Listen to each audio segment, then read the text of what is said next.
Morning student, class second, subject teacher of Hindi lit. Chapter है आपका fourth, बूढ़ी माँ।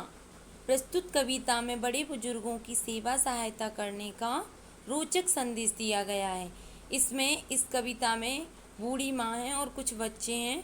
बूढ़ी माँ की बच्चे मदद करते हैं। तो हम देखते हैं, रीड करते हैं। आप भी मेरे साथ रीड करेंगे। बूढ़ी माँ ने धोकर दाने आंगन में रख दिए सुखाने, धूप पड़ी तो हुए सुहाने, आई चिड़िया उनको खाने। आओ बच्चों आओ चलकर बूढ़ी माँ की मदद करें हम, चलो उड़ा दें दोनों पर से बजा बजा कर ताली हम तुम। वरना सोचो क्या खाएगी, वह तो भूखी रह जाएगी। चिड़ियों की यह फौज नहीं तो सब दाने चट कर जाएगी। आओ बच्चों आओ चलकर बूढ़ी माँ का काम करें हम, नहीं है बच्चे उनके घर में, चलो न चलकर काम करें हम। तो बच्चे इस कविता में बूढ़ी माँ की मदद कर रहे हैं और वो कह रहे हैं कि यदि हम मदद नहीं करेंगे तो वो परेशान रहेगी और जो पक्षी हैं वो दाने खा जाएंगे। और बूढ़ी माँ के घर में कोई उनकी सहायता के लिए नहीं है, तो वह उनकी सहायता के लिए हम काम करते हैं। तो ये कविता आपकी यहीं फिनिश होती है। इसमें से आप 8 लाइन लर्न कर सकते हैं जो हमें हिंदी लिट में राइट करने के लिए आती हैं एग्ज़ाम में। उसकी 8 लाइन की पोएम जो राइट करने के लिए दी जाती है वो इसमें से आप 8 लाइन लर्न कर सकते हैं। इसके बाद शब्दार्थ राइट करना है आपको फेयर नोटबुक पर। इसके बाद सही विकल्प चुनिए। चिड़िया दाने खाने कहाँ आई, तो आंगन में, टिक करना है। बच्चे चिड़ियों को कैसे उड़ाएंगे, तो सेकंड नंबर वाला ताली बजाकर। बूढ़ी माँ के घर में कौन नहीं है, तो बच्चे। इसके बाद वन वर्ड आंसर जो आपको रीड करना है, ओनली राइट नहीं करना है। दाने सुखाने के लिए किसने और कहाँ कहाँ रखे, दादी माँ ने आंगन में। सूखने पर दाने कैसे हो गए, तो सुहाने। बूढ़ी माँ की सहायता करने के लिए कौन कह रहा है, बच्चे। ये ओनली आपको रीड करना है। इसके बाद जो नोटबुक पर राइट करना है वो है क्वेश्चन आंसर। निम्नलिखित प्रश्नों के उत्तर लिखिए। तो क्वेश्चन भी है और आंसर भी है इसी में, पर आपको मैंने अलग से आंसर भी राइट किए हैं। तो क्वेश्चन आप यहाँ से राइट कर लीजिए और आंसर जो मैंने अलग से राइट करके दिए हैं वहाँ से। चिड़िया सभी दाने खा जाएगी तो बूढ़ी माँ का क्या होगा। बच्चे चिड़ियों को नहीं उड़ाएंगे तो चिड़िया क्या करेगी। बच्चों को क्या करना चाहिए, बूढ़ी माँ के घर में कौन नहीं है।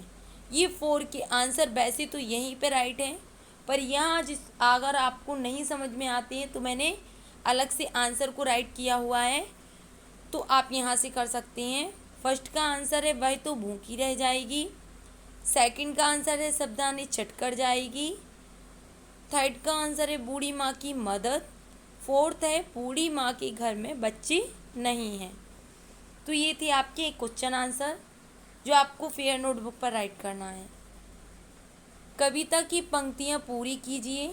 जो हमने कविता रीड की वहाँ पे उनकी पंक्तियाँ हमें अंडरलाइन करके यहाँ पे रीड करनी है, भरना है पहले।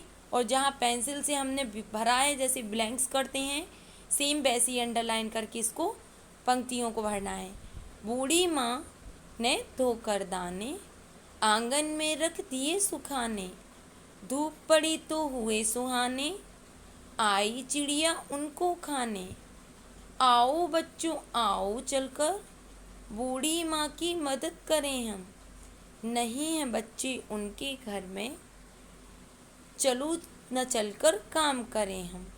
तो ये कविता की पंक्तियाँ थी जो हमें कंप्लीट करनी थी। ये आपको फेयर नोटबुक पर अंडरलाइन करके राइट करना है। इसके बाद तुकान शब्दों को मिलान करना है। दाने खाने, सुखाने, सुहाने, हम, तुम। अब आते हैं हम व्याकरण ज्ञान। यहाँ से आपको फेयर नोटबुक पर राइट नहीं करना है, ओनली बुक में ही राइट करना है। निम्नलिखित शब्दों को बहुवचन में बदलिए। चिड़िया को चांद की मात्रा लगा के बहुवचन में बदला, चिड़िया। गुड़िया का गुड़िया, बुढ़िया का बुढ़िया, पुड़िया का पुड़िया। चांद मात्रा लगा के हमने बहुवचन में बदल दिया। शुद्ध शब्दों पर टिक और अशुद्ध शब्दों पर गलत का निशान लगाइए। तो बूढ़ी, ये हमारा करेक्ट लिखा है, रॉन्ग है या राइट, तो हमें ये देख के टिक करना है, तो ये करेक्ट है। माँ, ये भी सही लिखा है, पर आंगन और ताली ये दोनों रॉन्ग लिखा हुआ है, तो इसके आगे क्रॉस कर देंगे। इसके बाद आओ और सुहाने, इन दोनों में से सुहाने करेक्ट है और आओ गलत है। इसके बाद थर्ड है आपका डा ड़ा औवा वाला और ढा डिक्किन में से सही वर्ण भरकर शब्द पूरी कीजिए। कैसे करना है शब्दों को? सीढ़ी, तो हमने यहाँ पे सही शब्द चुन के भरना है इन दोनों में से कि कौन सा ड़ा वाला और कौन सा ढा वाला शब्द पूरा होगा। चढ़ना, चढ़ना में क्या आता है? ढा डिक्किन का, तो हमने बीच में फिल किया ढा डिक्किन का। साड़ी, तो औवा वाला एड़ा। बढ़ई, तो ढा डिक्किन वाला एड़ा। पढ़ाई, उड़ना, गड़बड़। इस तरीके से जो सही, जहाँ पे औवा वाला एड़ा लगना है वो सही शब्द बनाना है, वो औवा वाला एड़ा फिल करना है, और जहाँ पे ढा डिक्किन का शब्द लगेगा वहाँ ढा डिक्किन का वर्ड लगा के शब्द को सही बनाना है। तो आपकी ये थी हिंदी लिट का 4th चैप्टर जो कंप्लीट हुआ। आपको फेयर नोटबुक पर राइट करना है, रीड करना है बेस्ट राइटिंग में। इसके बाद नेक्स्ट चैप्टर देखते हैं कल।